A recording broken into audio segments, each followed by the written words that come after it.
Tony, he's Mike, and this is the 5th installment of Tony and Mike's horror film Spooky Spectacular, and we are doing 2009's The Loved Ones.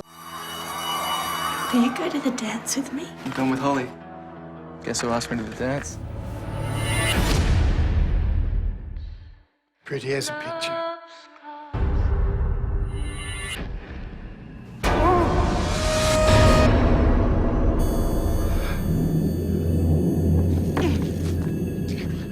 What are you looking at?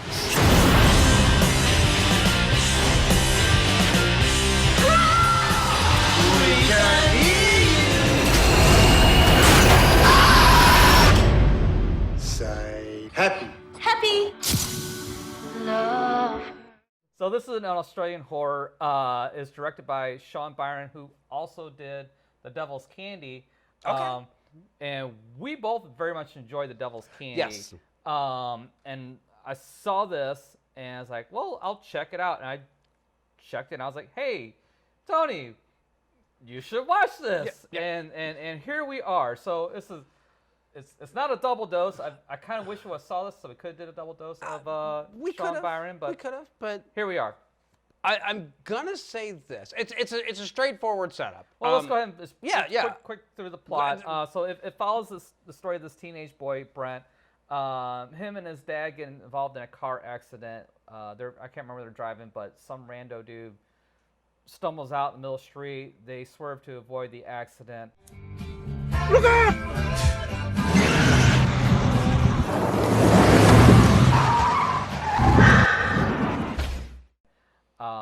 The father dies, and so the mom is like very, like, you can't drive a car. I don't want you driving a car. Yeah. Or, don't be involved in the car. None really has a whole lot to do with the plot, except for at the end, you get an idea of where that guy came from that staggered out in the street. But long story short, Brent's in school, and this girl, I forgot her name, comes up and approaches him and wants to go with him to dance. Will you go to the dance with me? Sorry, Lola. I'm going with Holly. She does not take no for an answer, and shenanigans ensue. That's some heavy shenanigans on that one. It's some serious shenanigans. This is softcore torture porn. Oh yeah. I'm glad you used the phrase, because I was going to say, like, this is straight up torture porn. It's not. It's not hostile torture porn. No. But it is very much still torture porn. Yeah. There's more going on here. There's more layers to it than just, gross brutality for the sake of, gross brutality. Yeah, it is a layered film. I will say that. I'm not going to say... First things first, let me just say this. It's currently on Pluto TV. Don't watch it on Pluto TV. Because just as the film is building momentum, just as like a scene happens or a reveal occurs, then all of a sudden it stops and kills it for a commercial. So you should have watched this, because I've watched this on Prime. It wasn't on Prime any longer. At least I didn't see it on Prime. You must have just missed it. Yeah. I watched it without commercial interruptions. I watched it Friday night, so and I had to sit through Pluto TV, and it's one of those reasons I hate commercial-based streaming services, because the whole point of a streaming service is to not watch commercials. Well, you got. Yeah, I really do feel like I was robbed of a lot of the film's gravity and a lot of the film's impact, because again, you have these super intense scenes. There was the scene specifically where they're sitting down at the table and they bring out Bright Eyes, and she's sitting there, and the girl is like, it's finger looking good, and she's trying to jam the chicken into what you thought was her mother's mouth, but apparently this is courtship in this part of Australia.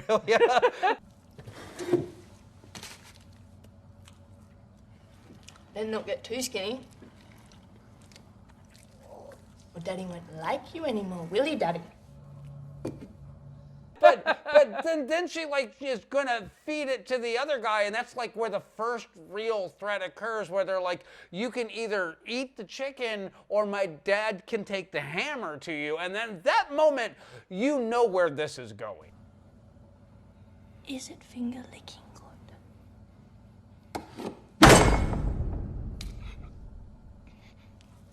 and then like immediately after that scene, they're like, hey, you know, do you have prostate issues? It's like, what? So yeah, it completely robbed this film of its impact, and like, it was super frustrating.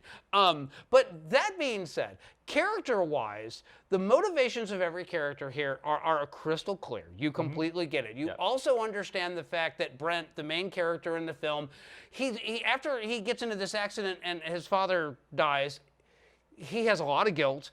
He thinks his mother blames him, and he is doing a lot of self-harm, so much so that he has a necklace that has a razor blade on it, and when shit gets tough or he gets triggered, he does self-harm. So there's the first warning for you right there. If you can't deal with that subject matter, avoid this film. If you have problems with violence, torture porn in general, just, this is not your jam at all. No, definitely not. But it's because it's intense. It's very intense, and it escalates, and keeps going, and keeps going, and keeps going. And I mean, it does not let up. No. It doesn't let up until the very end. Like when credits roll is when it finally lets up. yeah, pretty much. And there is some genuinely disturbing stuff in this film. And not only just the violence too, but the relationship between the daughter and the father is very wackadoo. I mean, they don't do anything on screen, but man, you know that relationship is a little odd. You're the prince. That's why I can't find one I like. It's always been you, Daddy.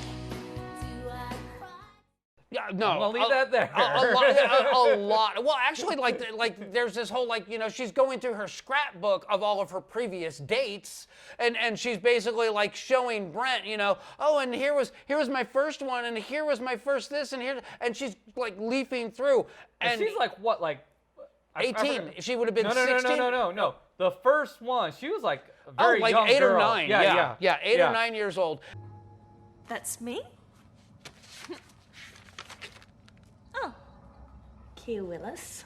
I'm such a baby. That's me again? And then that's when Brent actually has that realization that, oh my God, that's the guy that walked out on the road. Yeah. When she's going through that. Yeah, the one that got away. Yeah. He's the one that got away. Jimmy Valentine.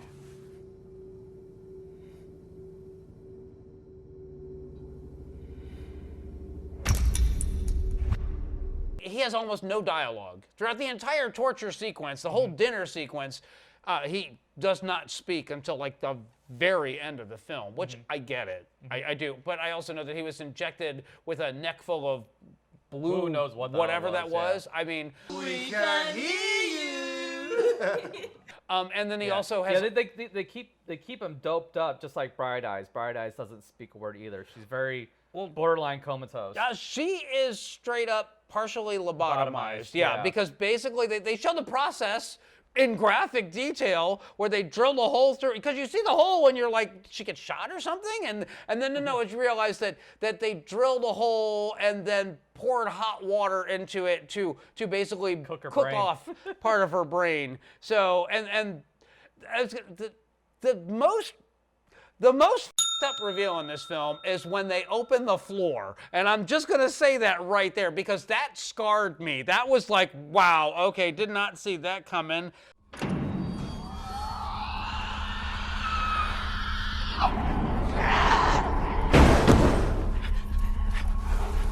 Drinky, drinky.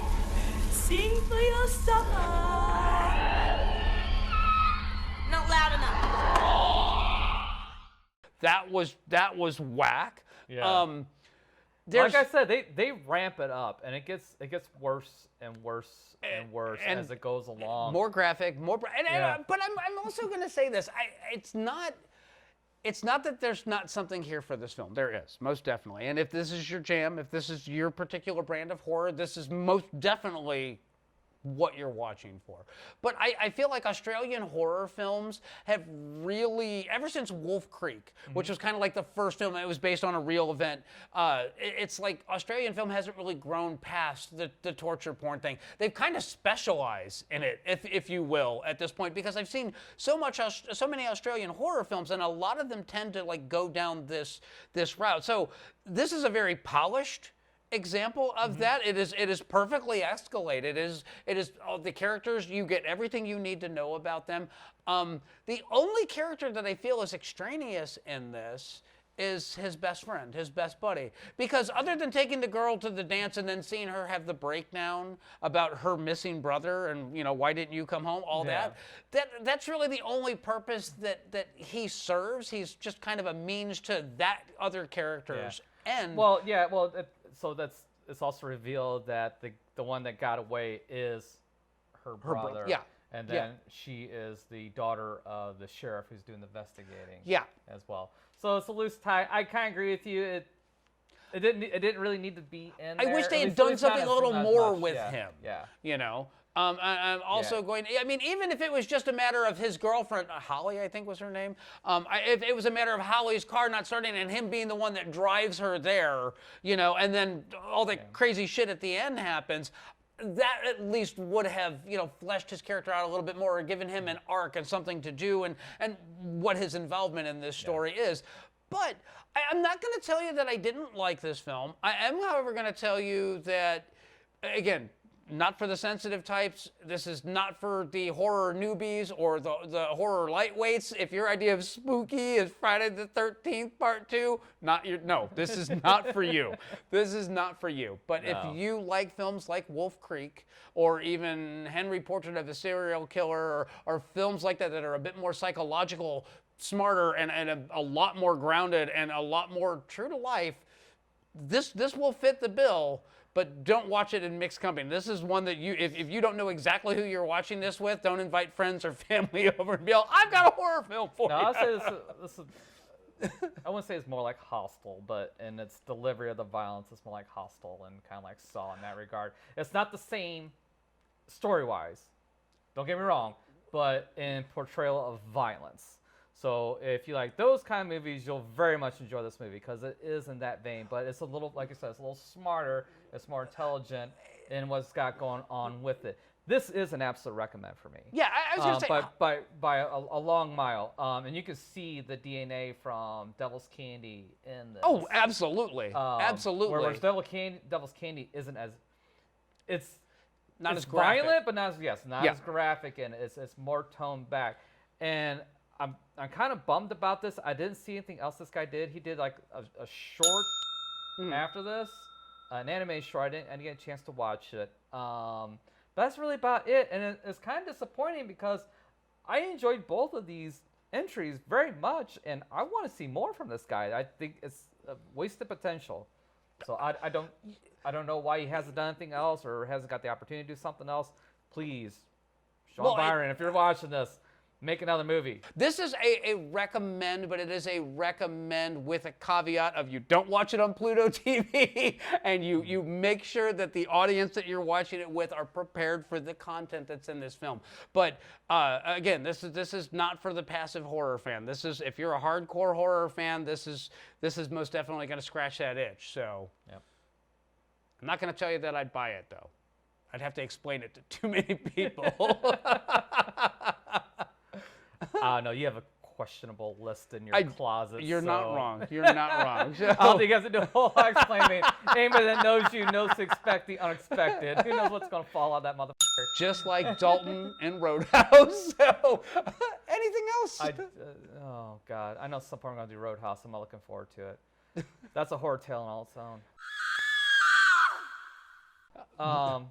But that's all I got. To recommend. Watch it. Check it out. Not so much for you. Just not on Pluto. Not on Pluto. So there you go. We will catch you next time.